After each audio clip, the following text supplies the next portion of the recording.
دیکھو نیکیوں کا سیزن آ گیا، آم کا سیزن آئے گا، تربوز کا سیزن آیا ہے، تو آم کا کاروبار کرنے والا، تربوز کا کاروبار کرنے والا خوش ہو گئے، یہ سارے کاروبار کرنے والے خوش ہو گئے کہ میرا سیزن آ گیا کہ میں اس مہینے میں بہت ساری پیسے جمع کروں گا۔ تو ہمیں بھی خوش ہو جانا چاہیے کہ رمضان مبارک کا مقدس مہینہ آ گیا، اس مہینے میں ہم بھی پیسے جمع کریں گے۔ وہ پیسے بولے تو وہ نیکیاں ہیں کہ نیکیاں جمع کریں گے، یہ دنیا کے پیسے دنیا میں کام آتے ہیں، نیکیاں آخرت میں کام آئیں گے۔ تو دنیا میں جس آدمی کے پاس زیادہ پیسہ ہوتا ہے اس کو اتنا پروٹوکول دیا جاتا ہے، اس کی اتنی عزت کی جاتی ہے، اس کو لوگ اتنا ہی جو ہے پیار محبت سے دیکھتے ہیں، اور کوئی اس کے سامنے بات کرنے سے ڈرتا ہے۔ تو اسی طرح جس کے پاس دنیا میں زیادہ پیسہ اس کو عزت مل رہی ہے دنیا میں، اسی طرح قیامت کے دن جس کے پاس نیکیاں زیادہ ہوں گی تو قیامت کے دن اس کو عزت ملیں گی، فرشتہ اس کا استقبال کریں گے، حوریں اس کا استقبال کریں گے۔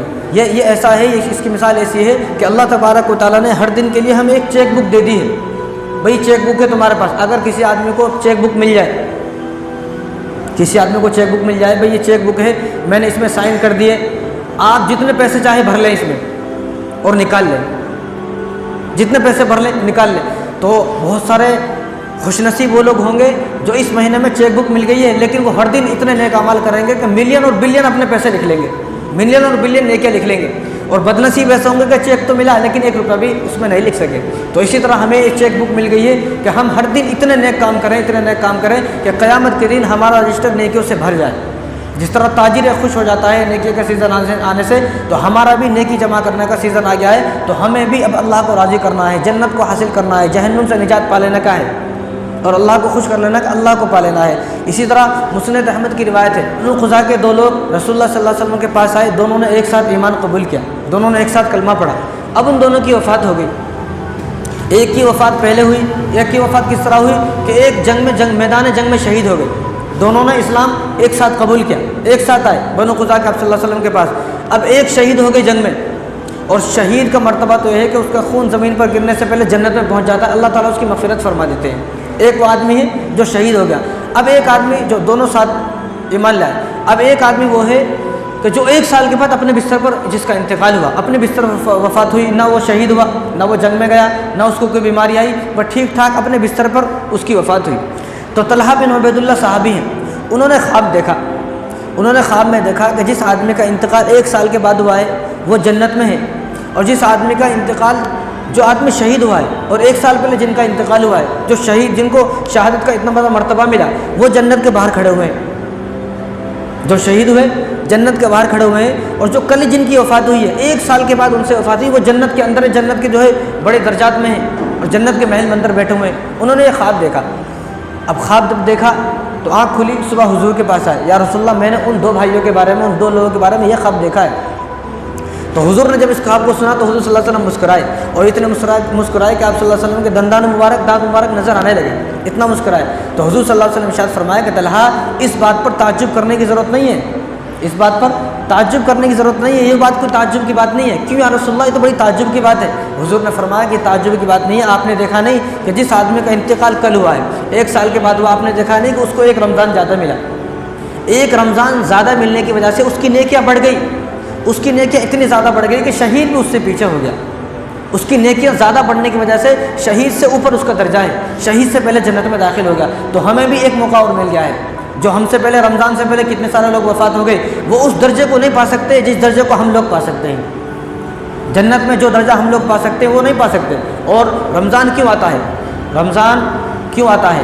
اللہ تبارک و تعالیٰ نے قرآن کریم کے اندر فرمایا، یا ایھا الذین آمنوا کتب علیکم الصیام، اے کہ ایمان والو ہم نے تمہارے اوپر روزوں کو فرض قرار دے دیا ہے، روزے تمہارے اوپر فرض کر دیے۔ کس طرح؟ جس طرح تم سے پہلے جو لوگ آئے، تم سے پہلے جو امتیں آئی ان پر بھی روزہ فرض تھا۔ ایسا نہیں ہے کوئی نئی چیز ہے، نئی بات نہیں ہے، نئی چیز نہیں ہے، بلکہ اللہ تبارک بس یہ ہے کہ ہمیں، یہ ہمارے مقدر ہے، ہمارے نصیب ہے کہ ہمیں 30 روزے ملے، 1 مہینے کے روزے ملے۔ پہلی امت کو روزے تو ملے لیکن اتنے نہ ملے، کسی امت کو عاشورہ کا 1 روزہ ملا، محرم کا 1 روزہ ملا، کسی کو بس 1-2 زیادہ نہیں ملے، 1-2 روزے ملے، لیکن یہ ہماری خوش نصیبی ہے کہ ہمیں 30 روزے ملے۔ تو اس امت کو 30 روزے ملے ہیں۔ تو اللہ تبارک و تعالیٰ نے فرمایا کہ میں نے تمہارے اوپر روزے فرض کر دیے ہیں، جس طرح تم سے پہلے جو لوگ تھے ان پر بھی روزے فرض تھے۔ کیوں فرض تھے؟ لعلکم تتقون، تاکہ تم متقی بن جاؤ، تاکہ تم پرہیزگار بن جاؤ۔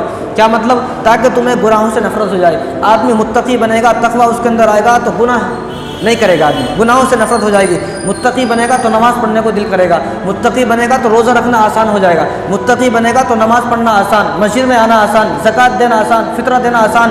متقی بنے گا تو اللہ کا خوف دل کے اندر آئے گا، متقی بنے گا تو آپ صلی اللہ علیہ وسلم کی محبت دل کے اندر آئے گی، متقی بنے گا تو کل قیامت کے دن آپ صلی اللہ علیہ وسلم کی سفارش فرمائیں گے، متقی بنے گا تو داڑھی رکھے گا۔ جب تک متقی نہیں بنے گا تو داڑھی نہیں رکھے گا، جب تقویٰ آئے گا تو داڑھی رکھے گا، تقویٰ آئے گا تو گالی نہیں دے گا، کسی کی برائی نہیں کرے گا، کسی کی غیبت نہیں کرے گا، رشتہ داروں سے لڑائی نہیں کرے گا، جھگڑا نہیں کرے گا، کیونکہ اس کے دل کے اندر اللہ کا ڈر آ گیا، اللہ کا خوف آ گیا۔ اب جس آدمی کے دل کے اندر اللہ کا خوف، اللہ کا ڈر آ گیا، وہ ان کاموں کو نہیں کرے گا۔ جب متقی آدمی بن جائے گا تو اس کے دکان میں برکت ہوگی، کاروبار میں برکت ہوگی، اس کی ہر چیز میں برکت ہوگی، گھر میں برکت ہوگی، گھر سے لڑائی جھگڑے ختم ہوں گے متقی بنے گا تو۔ یعنی رمضان کا مقصد یہ ہے، رمضان مبارک کا آنے کا مقصد یہ ہے کہ میرے سارے بندے متقی بن جائیں، پرہیزگار بن جائیں۔ اور اللہ تعالیٰ نے فرمایا اعدت للمتقین کہ جنت متقیوں کے لیے ہے، جنت پرہیزگاروں کے لیے۔ مسلمان تو دنیا کے اندر بہت ہیں، لیکن جو مسلمان متقی ہے، جو مسلمان پرہیزگار ہے، جس مسلمان کو گناہوں سے نفرت ہو گئی، جنت اس کے لیے ہے۔ ہر انسان کے لیے جنت نہیں ہے، جنت صرف اسی کے لیے کہ جو آدمی متقی پرہیزگار بن گیا۔ اور دیکھو متقی بننے کے واسطے کچھ تو آدمی کو کرنا پڑے گا، ایسا تو نہیں اب آدمی پیسے جمع کرتا ہے، پیسے کما کر لاتا ہے تو اس کو کچھ نہ کچھ کرنا پڑتا ہے۔ گھر بیٹھے کسی کو پیسے نہیں آتے، گھر بیٹھے کاروبار نہیں چلتا، جانا پڑتا ہے کاروبار چلانے کے لیے، محنت مشقتیں کرنی پڑتی ہے۔ اسی طرح جس طرح کاروبار کے لیے محنت کرنی پڑتی ہے، پیسے جمع کرنے کے لیے محنت کرنی پڑتی ہے، اسی طرح آدمی کو مجاہدہ کرنا پڑے گا تو متقی بنے گا، بغیر مجاہدے کے متقی نہیں بنے گا۔ اور مجاہدہ کیا ہے؟ مجاہدہ صرف یہی ہے کہ روزے رکھے، محنت کرے، مشقت اٹھائے، بھوک برداشت کرے، پیاس برداشت کرے، دھوپ برداشت کرے، گرمی برداشت کرے، ان تمام چیزوں کو آدمی برداشت کرے گا تو اس کے اندر تقویٰ پیدا ہوگا، متقی بنے گا۔